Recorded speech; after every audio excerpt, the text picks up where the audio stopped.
distintas formas de vestir uniforme, pero alrededor del 18%, ¿no? Con lo cual es altísimo para una sociedad que después de todo es un país pequeño, en este momento son alrededor de 11 millones de personas.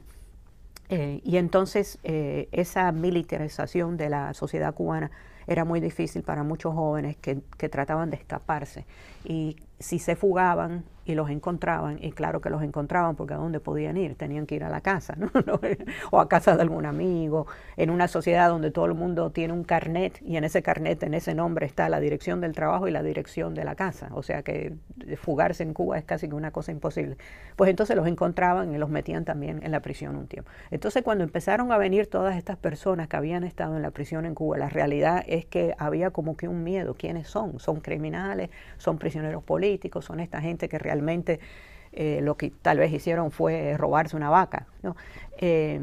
Y eso volvió esa primera acogida de parte de Carter y del resto del gobierno americano, hizo que se congelara, como quien dice, esa acogida, y que también los cubanos que ya vivían en Miami, pues también al principio miraban a los Marielitos así como que con sospecha, con preocupación, sin entendimiento.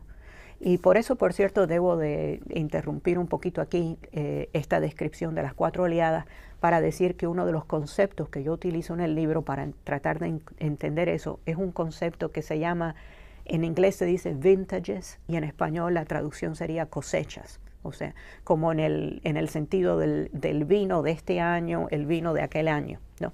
Es un concepto que viene de un sociólogo húngaro que se llamaba E.F. Kunz, con el cual él trató de también entender el proceso de los refugiados, y él dice que los refugiados son como personas que tienen distintas cosechas, que cuando se van en un año y se van en otro momento histórico, pues se llevan consigo distintos procesos de maduración, o sea, distintos momentos históricos, distintas experiencias, distintas vidas, distintas vivencias, ¿no?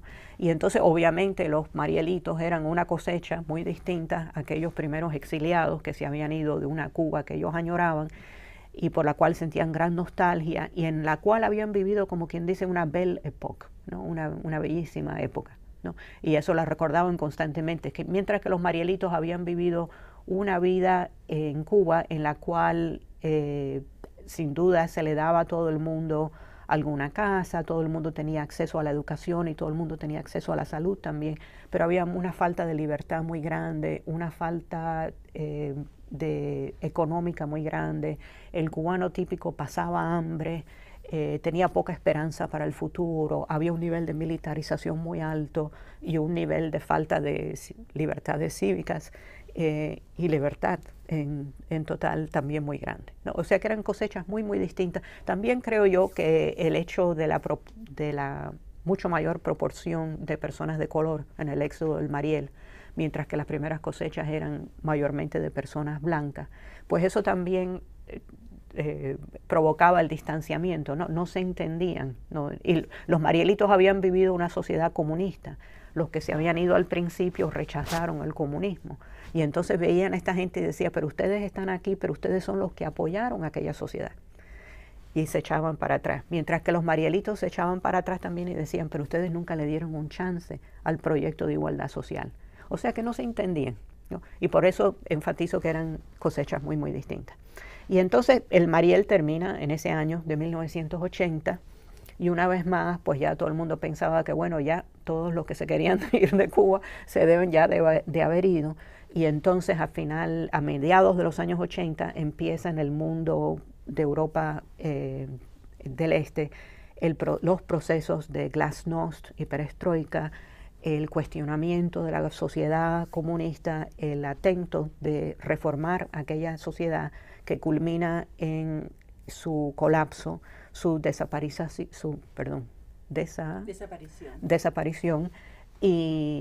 Y nada, eso en Cuba trae una crisis sumamente profunda. Primero que nada, la crisis que empieza, debo decir que Fidel Castro, que tiene gran capacidad para nombrar los periodos históricos, le llamó a esto de modo muy eufemístico el periodo especial, que empieza con el 89 y dura gran parte de los años 90. Ese periodo especial, claro que nada, primero que nada es una profunda crisis económica, porque una vez que Cuba se había separado de los Estados Unidos, se había metido dentro de la órbita del mundo soviético, había jugado papeles muy importantes por la Unión Soviética y los países de Europa del Este dentro de la Guerra Fría, sobre todo con el proceso de internacionalismo proletario que jugó mayormente en África. Y o sea que Cuba estaba muy, muy metida en todos sentidos dentro de ese mundo que desaparece, y desaparece económicamente y desaparece políticamente. Los soviéticos, por ejemplo, estaban manteniendo la isla con un subsidio sumamente generoso que hizo que Cuba en los años 70 y tantos, 80 y tantos, realmente fuera una sociedad en la cual había muy poca desigualdad social. O sea que no habían gente ni muy rica ni gente muy pobre. Los muy ricos porque se habían ido o se los habían quitado todo, y los muy pobres porque había como que en inglés se diría un safety net, una red social, una red social de seguridad debajo de la cual no caía nadie. Esa red no creo yo que era muy generosa, porque sin duda alguna el cubano averaje sentía hambre y tenía necesidad, pero por lo menos tenía casa y tenía servicio de salud pública, y eso era gracias al subsidio soviético. Entonces, cuando colapsa la Unión Soviética, todo eso desaparece, y los economistas, amigos míos, estiman que entre el 89 y el 94, más o menos, que fue la crisis más severa, el GDP, ¿cómo se dice? GDP.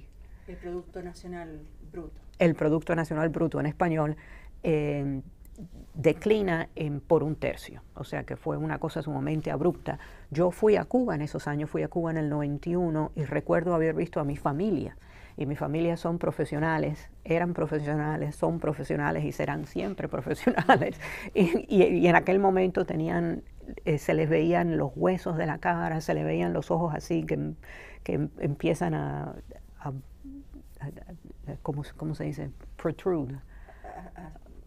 Sobresalientes. Así, se les veían los ojos sumamente sobresalientes, como con condiciones que uno ha llegado a conocer en países sumamente pobres, por ejemplo en el África, como condiciones de famina, ¿no? Y eso era lo que se estaba dando en Cuba en esos momentos, y todo el mundo estaba así, de flaquito, ¿no?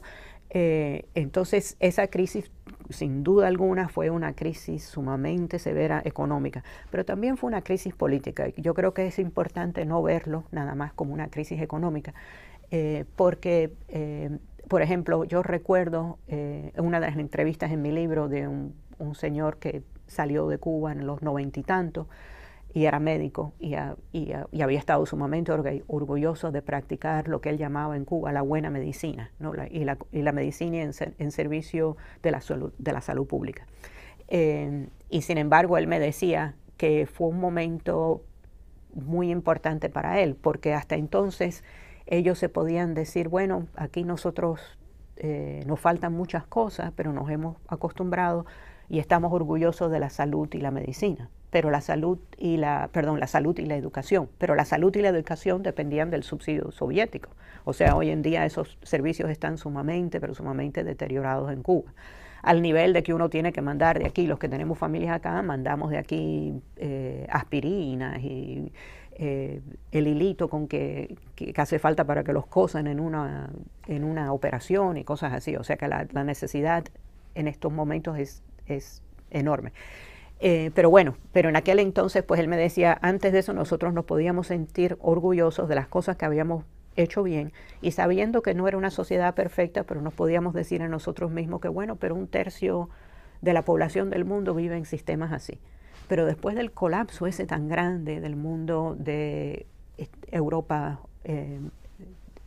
oriental, entonces él me decía, pero entonces nosotros nos decíamos, ¿y qué le pasó a aquellos tercios de la humanidad en los cuales nosotros pertenecíamos? ¿Dónde están? Y el rechazo fue muy fuerte también por parte de la Unión, de los países en la Europa del Este, y eso también pues fue como hizo un impacto muy grande en la sociedad cubana en aquel entonces.